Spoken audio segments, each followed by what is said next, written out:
अगर जिंदगी में आगे बढ़ना है तो समय का सही इस्तेमाल करना सीखना होगा। लेकिन क्या होता है जब हम जवानी के जोश में इस अनमोल खजाने को यूं ही गवा देते हैं? एक छोटे से गांव का नादान लड़का गोपाल, जो हर दिन को बस मस्ती में बहा रहा था, जब अचानक एक ऐसा मोड़ आया जिसने उसकी पूरी जिंदगी बदल दी। क्या गोपाल वक्त की अहमियत समझ पाया, या वो हमेशा के लिए अपने सपनों को खो बैठा? आइए सुनते हैं एक ऐसी कहानी जो आपके दिल को छू जाएगी और सोचने पर मजबूर कर देगी।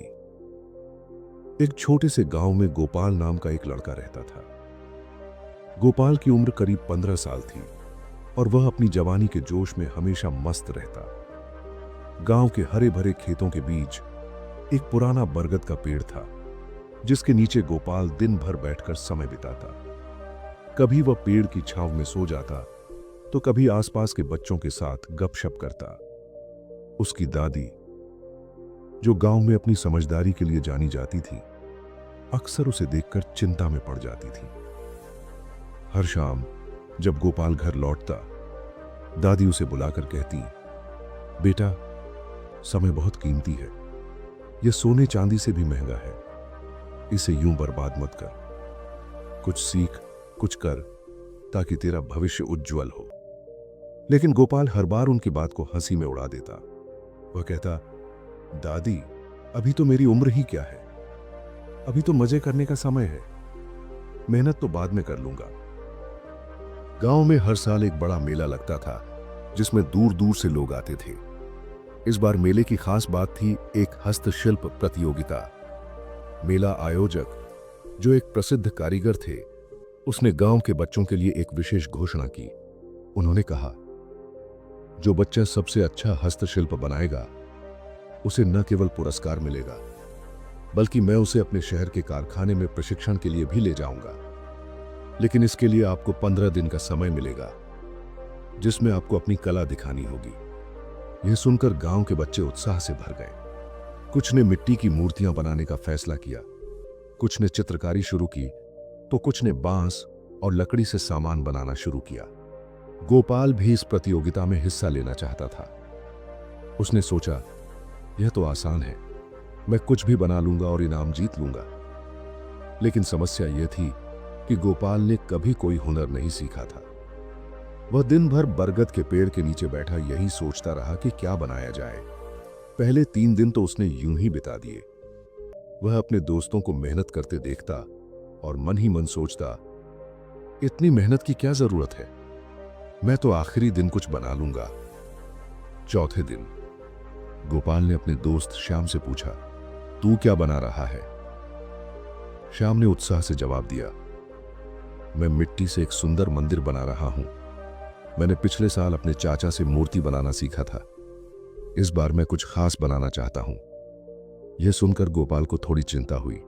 उसने सोचा, श्याम तो पहले से ही इतना कुछ जानता है, मेरे पास तो कोई हुनर ही नहीं है।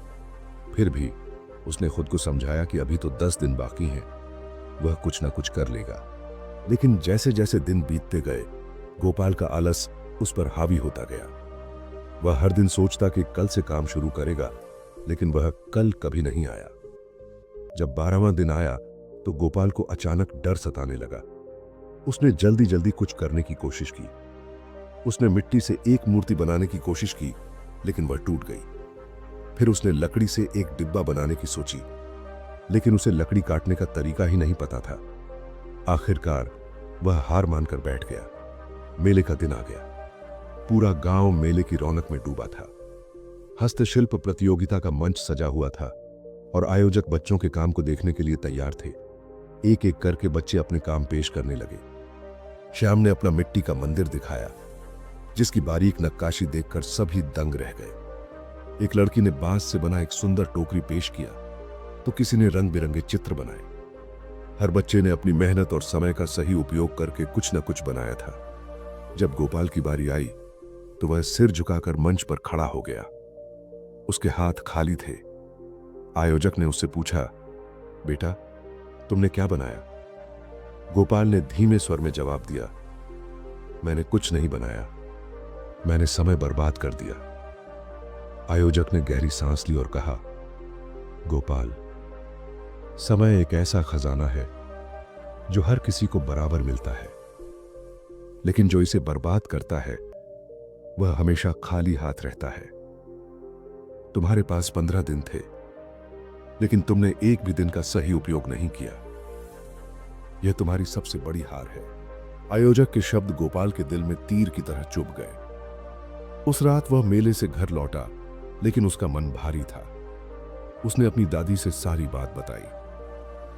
दादी ने प्यार से उसका सिर सहलाते हुए कहा, बेटा, अभी भी देर नहीं हुई है। समय अब भी तुम्हारे पास है। आज से ठान लो कि हर दिन का सही उपयोग करोगे। गोपाल ने उस दिन से अपनी जिंदगी बदलने का फैसला किया। उसने गांव के एक कुम्हार से मिट्टी के बर्तन बनाना सीखना शुरू किया।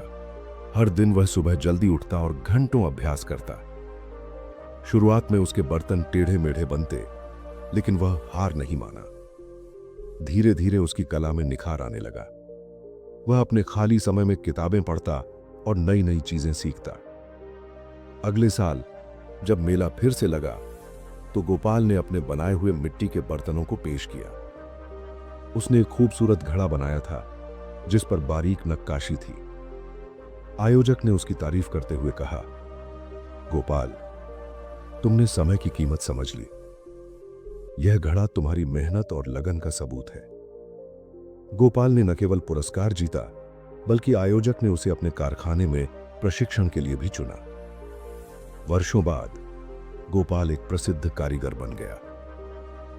उसने अपने गांव में एक छोटा सा कारखाना खोला, जहां वह मिट्टी के सुंदर बर्तन बनाता था। जब भी कोई उससे उसकी सफलता का राज पूछता, वह मुस्कुराकर कहता, समय को कभी बर्बाद मत करो, हर पल का सही उपयोग करो। यही सफलता का सबसे बड़ा मंत्र है। यह कहानी हमें सिखाती है कि समय एक ऐसा धन है जो कभी वापस नहीं आता। जो लोग इसका सही उपयोग करते हैं, वे अपने सपनों को हकीकत में बदल सकते हैं। इसलिए आज से ही अपने समय को महत्व दो और अपने लक्ष्यों की ओर बढ़ो। दोस्तों, आपको यह कहानी कैसी लगी, मुझे कमेंट बॉक्स में जरूर बताएं। ऐसी और कहानियां सुनने के लिए हमारे चैनल आदि MRD को सब्सक्राइब जरूर करें।